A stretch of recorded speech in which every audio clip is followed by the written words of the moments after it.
Please sit in any comfortable meditative posture with your hands on your knees in Jnana or Chin Mudra. Head, neck, shoulders, arms, back, all in a straight line. Eyes and mouth gently closed.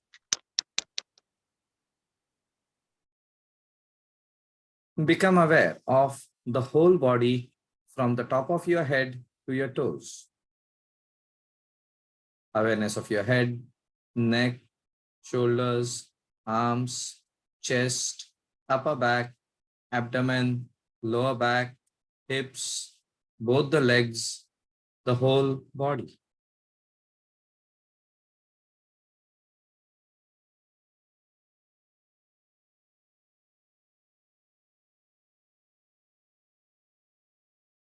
Shift your awareness to your breath. Become aware of the process of breathing, spontaneous, natural breath coupled with awareness. I am breathing in and I am aware I'm breathing in. I am breathing out and I'm aware I'm breathing out. Let this be the form of your awareness for a few moments.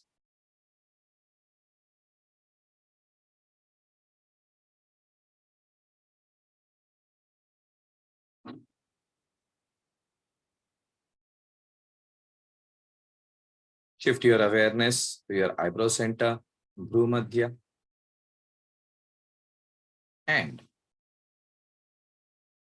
visualize the form of your Guru or your Ishtadevata or a brightly burning candle flame, and experience this image at the eyebrow center for some time. If it is difficult to visualize, you can just try and become aware of a subtle pulsation at this point.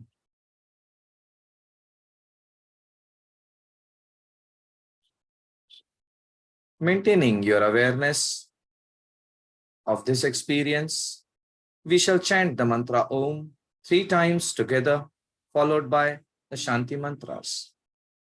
Taking in a deep breath.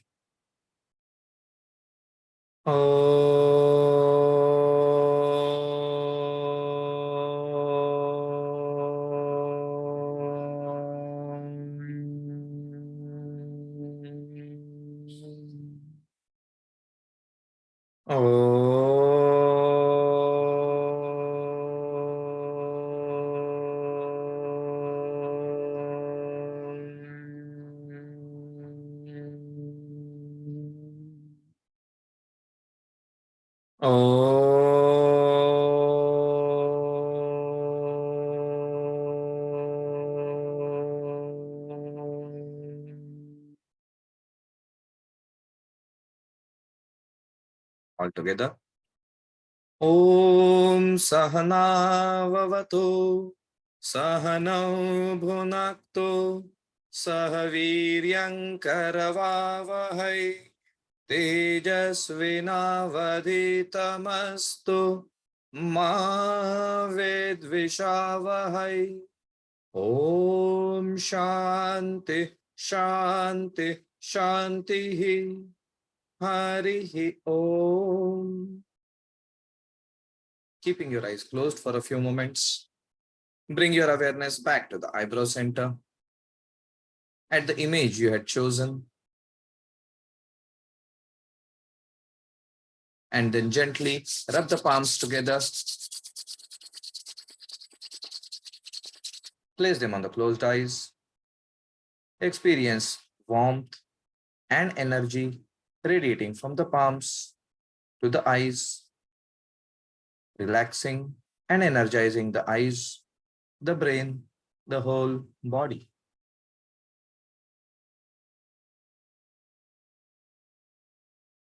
Gradually move the palms away and open your eyes. Hari Om, Tat Sat, Namo Narayan, Jai Ho. So a very warm welcome to all the participants in this introductory webinar on chakras. Since most of the participants are already practitioners of yoga, I assume that most of you might have at least a smattering of knowledge of chakras. But still, for the sake of clarity and for getting a clear picture, I would like to give a short introduction about the concept of chakras. And when we speak of chakras, by default, the nadis and kundalini, these two concepts need to be spoken about. After which we shall try and understand what is the impact of these chakras, how do they function, how and if it is possible to modulate these activities. And lastly, I would like to decode the concept and actually remove the concept that chakras is something which is only for esoteric sciences, for higher practices. It is not meant for everybody. That is a little bit of a misnomer. So these are the points we would cover in this webinar. And then I would like to have a short practice so that you have a very brief understanding about how the energetics work. And then if there is some time, we shall take some questions. To begin, what are chakras? And do they even exist?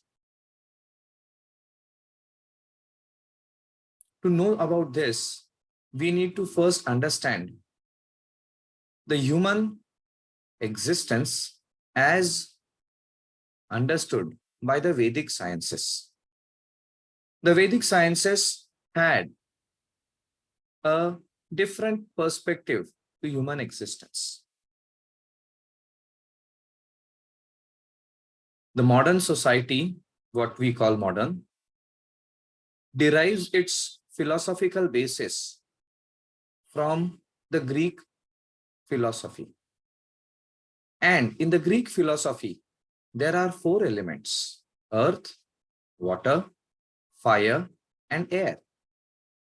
There is no 5th element. But in Indian philosophy, there is the 5th element, the element of Akasha. The first 4 elements are elements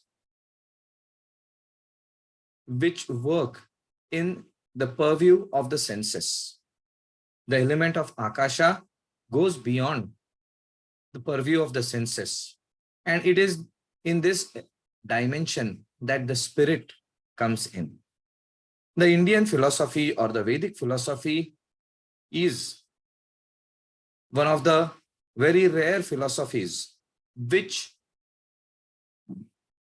depicts that there are, depending on the philosophy, there are 2 eternal tattvas or 1 eternal tattva. If it is the Upanishadic philosophy, Advaita Vedanta, then there is just Brahman, Brahma Satyam Jagan Mithya. But Sankhya and Yoga speak of 2 eternal principles. For ease of our understanding, let us consider there are 2 eternal principles. First principle is the principle of cognition. And the second principle is the principle of dynamic action. The principle of cognition perceives, understands, analyzes, has the intelligence tattva. It is the Chaitanya Swarupa. It is also called as Purusha. And the dynamic principle, the principle of action, is responsible for all the various movements and actions and kriyas which happen in the world. But it does not have that innate intelligence. It is not moodha, it is not stupid, but the analytical presence which is there in Purusha is not present in Prakriti. This dynamic principle is known as Prakriti. And Sankhya and Yoga say that the entire world is an interplay of these two. Similarly, even our body, there is that spark of Purusha. It is called as Jivatma. It is called as the divine spark. It is called as the Drashta. It is called in many forms. And the philosophers, seers, they realized that this body is not the complete definition of I. I exist more than the body, more than the senses, more than the mind. Transcending these dimensions, there is another principle that is the essence of what I am. And then, based on this, when they started studying and started exploring, they came to know that the entire creation is an interplay of energetics. The famous equation of Albert Einstein indicates that energy and mass are interrelated and interconvertible. For want of a technical analysis, let us just understand that both of them are interrelated. E is equal to mc square or E proportional to m, where c square is a constant. So this means that energy and mass are interconvertible. So then they started exploring more and more about the energy. And as they started exploring about energy, they started understanding multiple dimensions which were not generally seen. They discovered that human existence has two basic circuits. One is an energy circuit which works at a lower energy level. And there is another energy which is not generally so obvious amongst many people. And this energy is a very high level of energy. Only by specific practices can this energy be activated. And once this energy is activated, then when it creates its own circuit, then the functioning changes completely. Much like the energy derived from an atom. From an atom, we can derive energy in two forms. One, through the electron, electricity, which is very powerful, no doubt. But in addition to that, there is another form of energy which is not so easily available, the nuclear energy. When you explode the nucleus by fusion or fission, the nuclear energy is exploded, and that nuclear energy is 100,000 times more powerful than electricity. In the same manner, our body works at, let us call it as a basal energy system. Walking, talking, thinking, doing, etc., etc., etc., all the things which we do in our daily lives. But if we want to go higher, then if we want to activate the higher centers in our personality, then that energy needs to come out and that energy needs to be activated.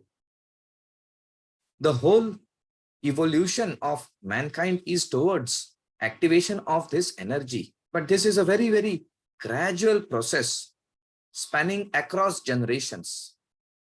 For those who would like to speed this up, and for those where it has happened spontaneously, you will see the spark of higher abilities.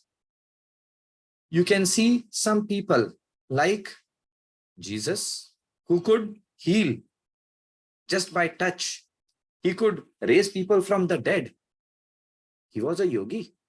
If you look at the life of Jesus was the life of a yogi. The abilities spoken were that of a yogi. If you look at many of the geniuses, be it Albert Einstein, be it Van Gogh, be it Mozart, they are all geniuses. And these people have activated this higher form of energy, and this energy gets activated sequentially, increasing the abilities in a person. If you go in the past, even Mahatma Gandhi and Adolf Hitler had this energy which was activated. And that is why about Mahatma Gandhi, it is mentioned that as he would go through a village, the entire village would go behind him. They would get hypnotized and they would get charged. What is it in that person that a man or a woman goes willingly and allows somebody else to hit himself or herself? No creature would willingly expose himself or herself to pain unless inspired. That is what Mahatma Gandhi was able to do. How? Because of this higher energy. And that is also what Hitler was able to do. Hitler did not come to power because of force. He was wildly popular at that time. How? Because he had been able to activate this energy. I have purposely taken the example of Mahatma Gandhi and Hitler. When an individual activates this energy and directs it to a positive path, we see geniuses. We have Mahatma Gandhi, we have Buddha, we have all the great people whom we have seen. If we don't take care and we let this energy go into a negative direction, it results into Adolf Hitler. The energy goes into a very destructive form. And that is why we have to be very careful when we are dealing with this energy. This energy is the Kundalini Shakti. And in today's times, there is a very great interest in activating the Kundalini.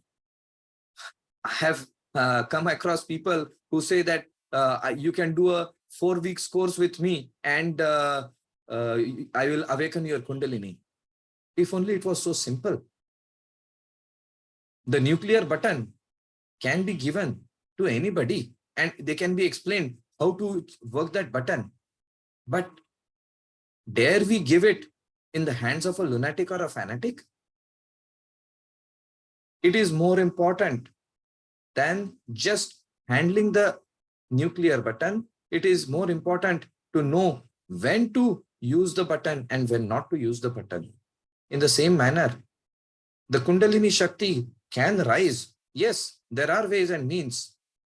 But once it rises, it can destroy everything in the path if it is not channelized properly.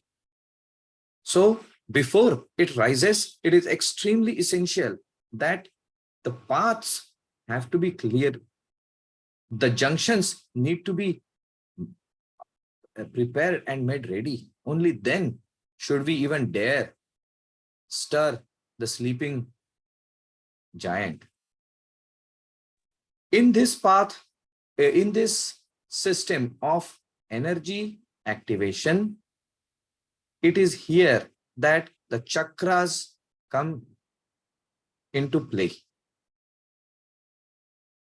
If some of you had visited Mumbai in the past, when the trams used to be working, you would see there was Paral tram terminus, Dadar tram terminus, King Circle tram terminus, Sion tram terminus. And beyond the other, it would go to what was then called as VT, Victoria Terminus. If you try and understand this, the tram was a pathway, there was a pathway laid, and at specific places, there was a terminus, there was a circle wherein the tram would come, they would wait, and multiple things would happen, and then again the tram would move ahead. In the same manner, when this energy gets activated and it ascends, then it goes from junction to junction. The chakras are energy vortices, a place where that energy comes and then moves ahead.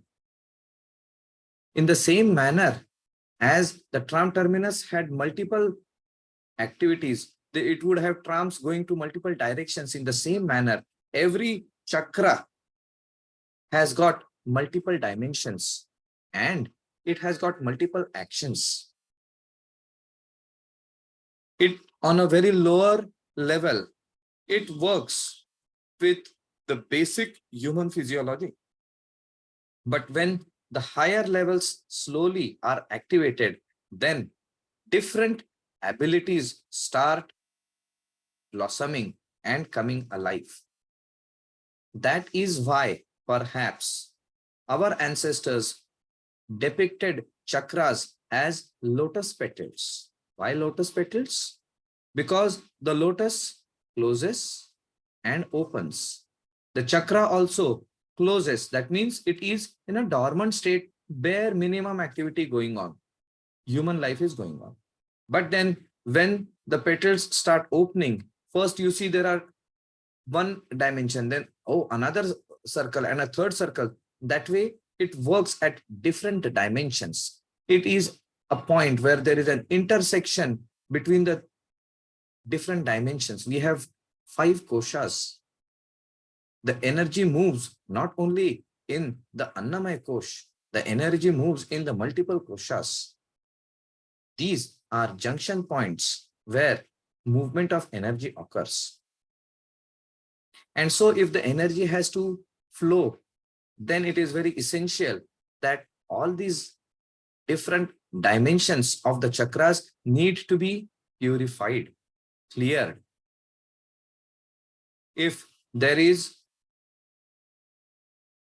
a water pipeline which is coming, and if the water is going to come at a very great force, before we turn on that water, first we check if the pipeline has got any kink anywhere or any blockage anywhere or any leakage anywhere. In the same manner, we have to look at this aspect before we work on the chakras. And when we speak about the chakras, what are the chakras that we are speaking about? Some people say there are 6 chakras, some people say there are 9 chakras, some people say there are 7 chakras, some people say there are thousands of chakras. The yogic philosophy speaks of multiple energy vortices, but the crucial ones are from Mooladhar till Sahasrara. Mooladhar, Swadhisthana, Manipur, Anahat, Vishuddhi, Ajna, Bindu, which is not a major chakra in itself, but it places a very great role. It plays a great role when we are undertaking any practices related for purification or activation. Therefore, Bindu, and then finally Sahasrara. Total 8 chakras. And whenever we speak of chakras, we should speak only from Mooladhar to Agya. Bindu and Sahasrara are higher chakras. Until and unless we are not very clear about these chakras, there's not much of point. It's only intellectual activity if we speak about, especially about Sahasrara. So therefore, we should first start from the basic chakras, and then we can understand about the higher chakras. Each chakra has got a sphere of activity which it works with. And when that chakra starts awakening, those problems and those abilities start awakening. And there is in the tantric literature clear indications about all of this. If we want to undertake any practices in chakra shuddhi, we need to be very careful and very alert about these points. Because the lower chakras, Muladhara, Swadhisthana, they will bring out a lot of our old samskaras, old insecurities, fears. And if we are not ready, if we don't know how to handle it, it can create complexes within us. So we need to be clear. And therefore, it is mentioned, and Swamiji also used to say that first you should activate or work on Agya Chakra. Agnya Chakra is the Guru Chakra. It is a command center. And when you have the command center, the coordination center in good condition, in proper strength, then the energies which are unleashed, there is a better ability of the body, mind, spirit complex to handle that energy better. And then slowly you work on these chakras, Manipur, Anahat, Vishuddhi, and Agnya. When we work on these chakras, gradually we start becoming aware of multiple personality issues which perhaps we have pushed under the carpet. In the beginning, these issues will come up. And so therefore, there have to be practices designed specifically to allow us to handle that. In the same manner as the knife has got a negative ability, but also a positive ability. Similarly, these chakras also, they will bring out negative qualities in us. Perfectly true, because all of us have those limitations. But it also shows way how to work through them, resolve them, and progress ahead. Gradually, then you go into Manipur, the center where individual drive comes in. These three chakras are chakras related specifically to the individual self. As we go up to Anahat, the expansion takes place and we start looking at other people. The awareness starts expanding, and when we say he has got a soft heart, he has got a large heart, it is not cardiomegaly which is being spoken of, or cardiomalacia, softening of the heart muscles. It is not that. It is this Agya, Anahat Chakra, which is getting activated. And when that gets activated, then the pain, sorrow, suffering, hardships of others trouble you. As you go higher, Vishuddhi, as the name suggests, something which purifies. Vishuddhi also is a place where you are able to communicate with people. Those people who have activated Vishuddhi, their metabolism is amazing. Their ability to communicate is amazing. And they have got an ability to transform. At this point, it is very essential to bring to notice. All of you, I'm sure, would be aware of one name of Shiva. He is known as Neelakantha. And you know that story. The Sagar Manthan, churning of the ocean, coming out of the poison.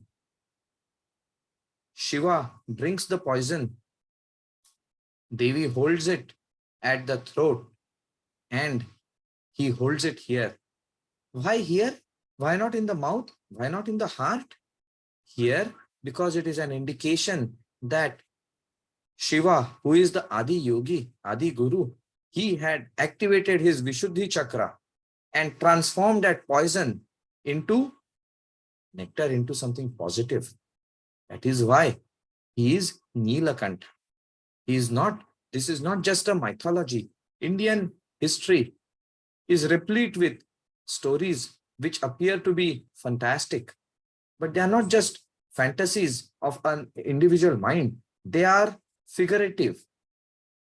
This Vishuddhi based at the base of the throat, when you activate that, anything and everything can work. You can digest stones. You know the story of Mirabai. What happened to Mirabai? She was given poison and she remembered Krishna and drank that poison. And what happened? Nothing. She had no effect of the poison. We can call it as magic. We can call it as, blessings of the Lord.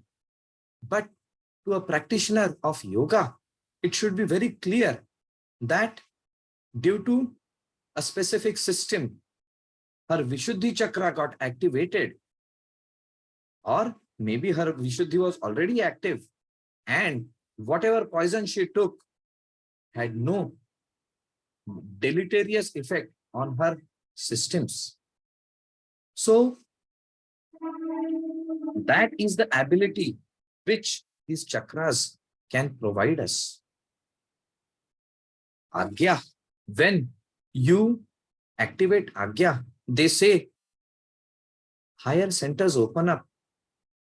You are able to communicate with higher dimensions. It is almost as if you get a login to the cloud, which is full of all the information. And from there, your abilities grow tremendously. So this is, in short, what chakras are about. They are energy patterns, and as the Kundalini energy starts arising and crossing and activating these chakras, the ability starts increasing and you are able to perform almost miraculous feats. This is possible by chakra sadhana. But we should be very careful. If we are not working with the foundation properly, then the building comes down crashing in a moment. And when it comes down crashing, it destroys everything in the path. Therefore, it is said that these practices need to be undertaken very carefully, very slow and steady. And when you are working with this, when you are working with the chakras, you also have to work with the nadis. Chakras are the junction points at specific locations, but the nadis are the channels which carry this energy, carry the pranic energy also up and down the pathways across the vortices. So therefore, we need to work not only with the chakras, but also with the nadis. And once that is in place, then activation of Kundalini happens spontaneously. So I think these are few important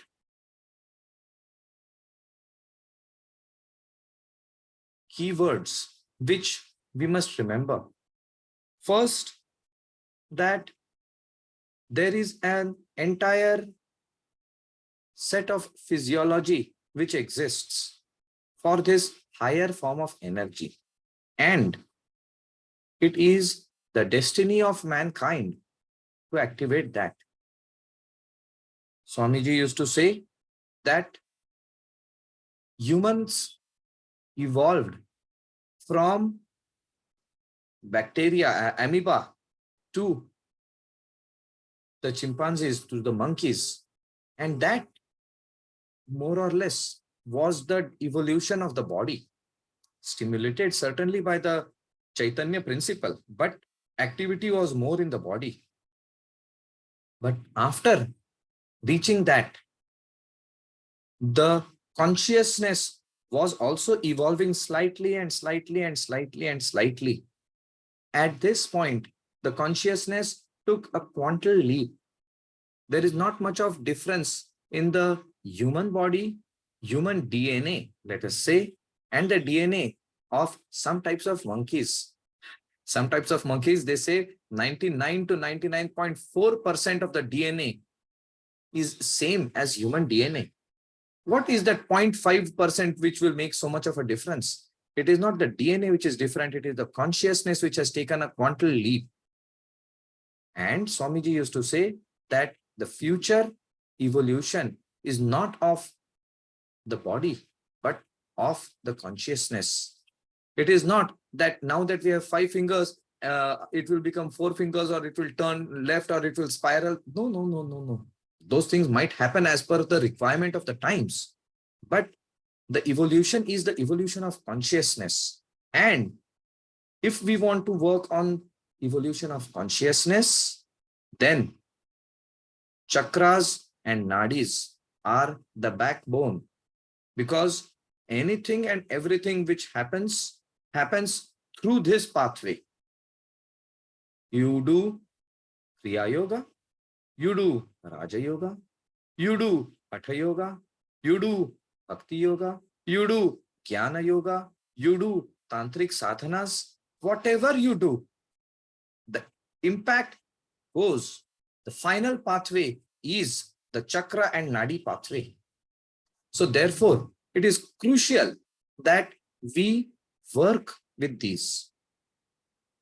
The second thing which is very important for us to remember and understand is, let us not be blown away by those fairy stories. Oh, I had this spiritual experience and that spiritual experience. They are all transient, and they are stumbling blocks in the path of evolution. Don't run after siddhis. They can create problems for us. Rather, focus on managing ourselves, my negativities, my fears, my insecurities. That's Muladhara and Swadhisthana. My personal drives, that's Manipur. My emotions, my higher ability to reach out and connect, or the lack of it, that's Anahat. Ability to connect, communicate, metabolize, and transform, that's Vishuddhi. And the third eye, Ajna Chakra. The third eye of Shiva destroys ignorance, destroys our weaknesses. Kama, Krodha, Lobha, Moha, Mada, Matsar. They are all problems. It is destroyed by opening of the third eye. This is what is crucial for us as yoga aspirants. And the last and most important is Shanaihi, Shanaihi. Slow and steady wins the race. There is, I guess, no other place more essential about this aphorism than here. You go slow and steady, won't be a problem. If you rush through, you can destroy yourself. And mind you, when you destroy yourself in this path, you can just land up into the lunatic asylum, and there might be no coming back, because this energy is very, very powerful. So let us not stir the sleeping giant, before getting ourselves ready for it. So these are few points about chakras which we need to know and we need to understand. And having known about this, then we need to move ahead in the path of chakra shuddhi so that we can go further. Chakra shuddhi also happens with asanas and pranayam, but it happens at a much lower level. With different practices, it can be more, it can be a very relatively rapid process. So these are points which I would ask all yoga aspirants to keep in mind before they embark on the path of chakra shuddhi, nadi shuddhi, kundalini shakti, all of those advanced practices. Before you go into that, you need to understand this. With this, let us conclude the talk. And if you have any doubts or any questions or anything you would like to ask, you can put it in the chat box, or you can unmute yourself and ask.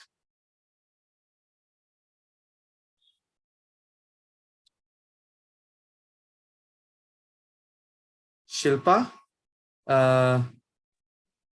Yes, could you see, if there is any question, can you just read out the question? sure, Swamiji. So Rameshji is asking a question. Does Ujjayi Pranayam help activate chakras and Sushumna? Yes, very, very good point. Ujjayi Pranayam is one of the most important practices in Chakra Shuddhi Sadhana, Pran Vidya Sadhana, higher practices, because Ujjayi Pranayam works directly with the Nadi pathway and the Chakra pathway. It is combined with different practices for better impact and use. Ji is saying once again a great precaution, Swamiji, good precautions, basic theory and inspiration. Ramesh ji is saying Ujjayi Pranayam has risks. One of these is reportedly a loss of hearing power. Is it true?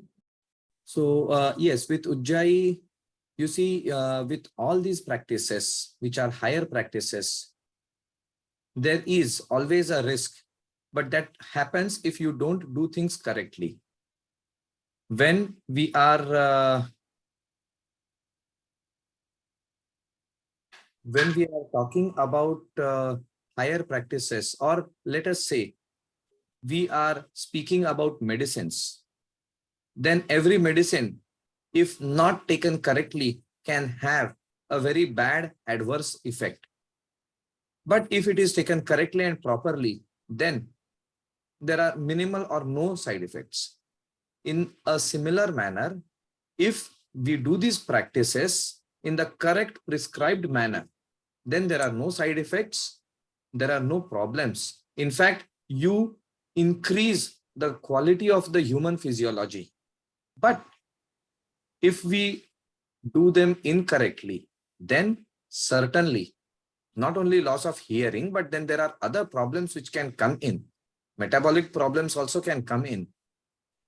Emotional, psychological problems can also come in, and handling that can be difficult. So it needs to be done. All these practices need to be done under guidance and support. We have another question. How do we know the state of our own and others' chakras? Are children's chakras more pure? It is, you see,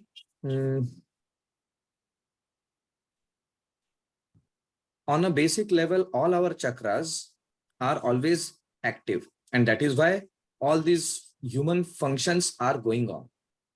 But as we start becoming aware about the quality of the chakra, automatically we can slowly and slowly become aware what is the level of activation of our different chakras. That happens as we go ahead in practice. As far as the question of purity comes.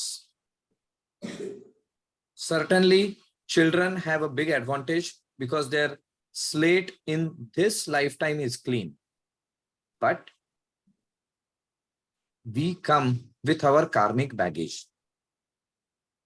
Based on this karmic baggage, there will be some problems, some abilities which will be there. So the children will have some children, they will be geniuses like Santa Gyaneshwar or Ayyappa or Adi Guru Shankara. They were childhood prodigies. Why? Because the previous karmic balance was almost clear and their chakras were activated because of the previous sadhana of their previous lives. But if we compare between children and us, children are in a much better position because they have not started misusing their system the way we have.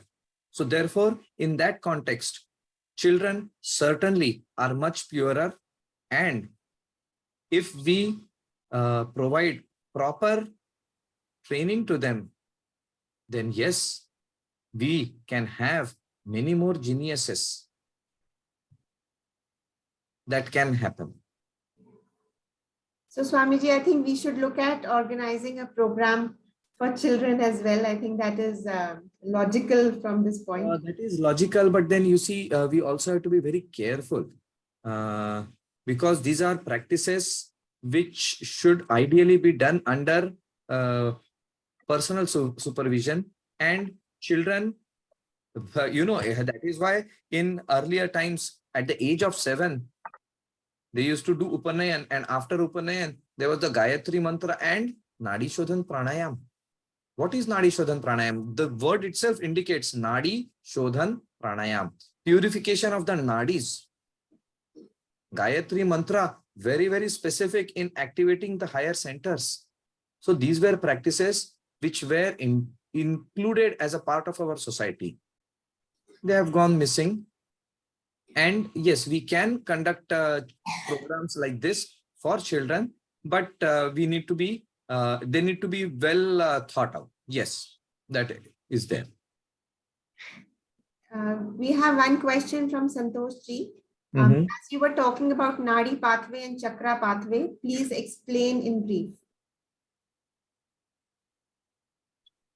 See, the chakras, the main chakras, as I mentioned, they start from Mooladhara at the pelvic region, and they start ascending Mooladhara, Swadhisthana, Manipur, Anahat, Vishuddhi, Ajna, Bindu, Sahasra.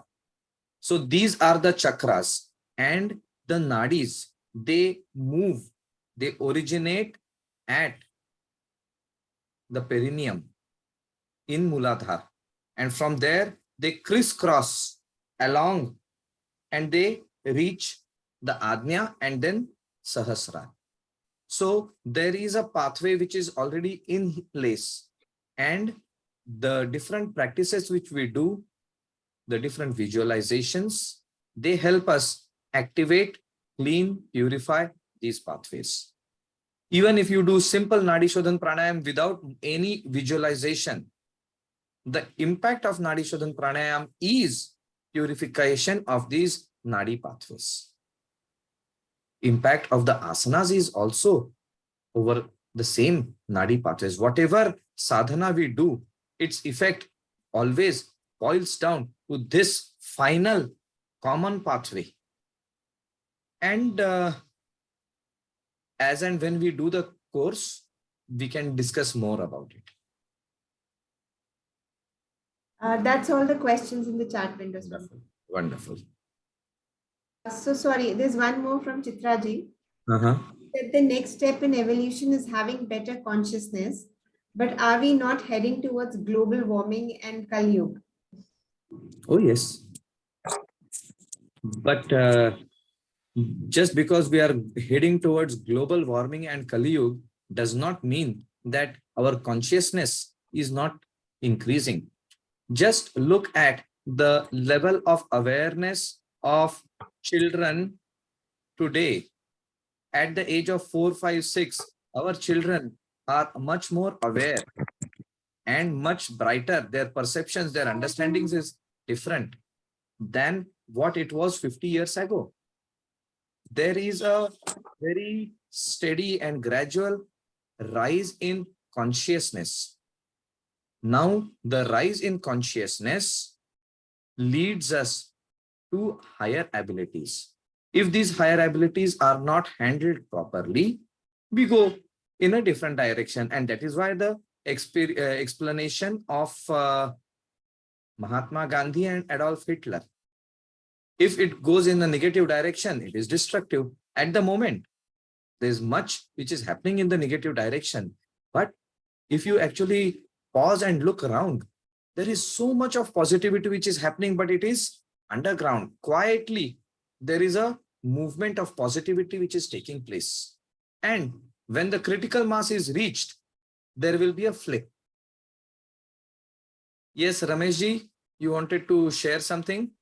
Yeah, I mean, just a humble question. I'm not an expert. I'm just checking. One is the transition from Ajna Chakra to Sahasrara Chakra is absolutely critical to reach consciousness.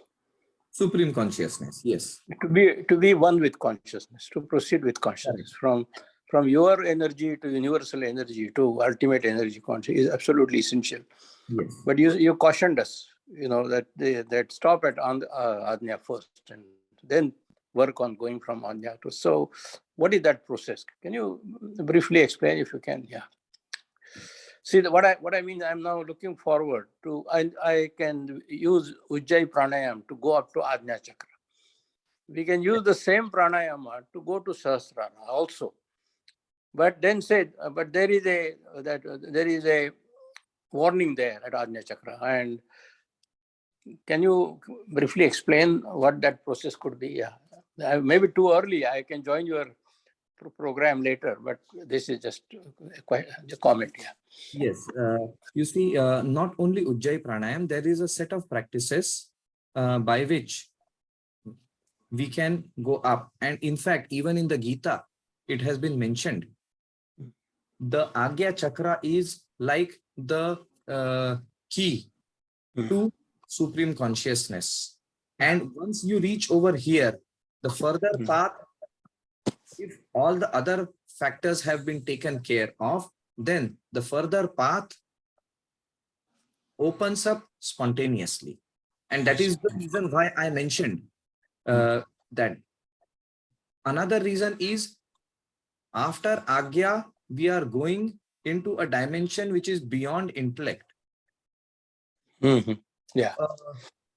How can I explain anything to you about something which, I mean, in the same manner as, can I really explain to you an experience as simple, as mundane as what is the taste of jaggery or what is the taste of pasta? I can explain and I can write reams of that, but the more I write, the further I go away from the experience. True. Yeah. The only thing which can be done is I just give you that piece of jaggery or that piece of pasta. You eat it and you experience, this is what jaggery tastes. Yeah. So therefore, let me add one thing. I done Vipassana and hello, sorry. Am I audible? Yes. Yeah. I did Vipassana and I found Vipassana helps you also. I mean, to reach an awareness. Yes. And that awareness is out of body experience, because awareness, you can take awareness out of body. That is the process. But that awareness can also easily reach the consciousness. So what Gautam Buddha gave that Vipassana technique is, I think, as powerful as Ujjayi Pranayam or if properly practiced. I don't know. You are right. Because you see, what is Vipassana? If you actually look at Vipassana, it is nothing but a technique of meditation. Exactly. Only is Yeah. that it has been named differently. You say it as sugar, or you say it as chini, or you say it in any language. Yeah. The matter is the same. The molecules are the same. In the same way, what is spoken of Vipassana has been pulled out from the yogic practices. What is No, Zen? I think it is part of yoga practice. I firmly believe that. And Gautam Buddha also derived from yoga practice. I mean, he tried everything. Yes, And yes. this is he only shared his experience with people. He's not saying yoga, don't take your practice yoga. I mean, it is misunderstood. It is misunderstood that Vipassana is different from yoga. It is part of For yoga. this, we need to understand that neither was Gautam Buddha a Buddhist, nor was Mahavir Jain a Jain, nor was Jesus a Christian, nor was Muhammad Sahib Muslim, nor was Krishna or Ram Hindu. Yeah. They were all yogis who worked upon this and reached the highest consciousness. Yeah. And then in their compassion, they came back and shared the pathway with others so that others can uplift themselves. Depending on the location and the time where they were, they expressed it in a different manner. I mean, if you are talking to a child, you will speak in a different manner. If you're talking to a scientist, you'll speak in a different manner. If you're talking to a villager, you'll speak in a third manner.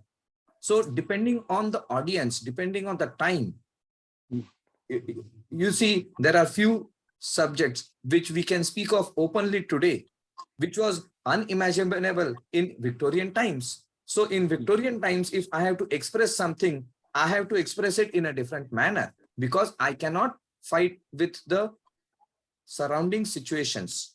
So all what we see different is basically the same thing expressed differently. And the followers, in their enthusiasm to say that, see, he has taught it and he is the best, then they create a religion and then they start fighting with each other.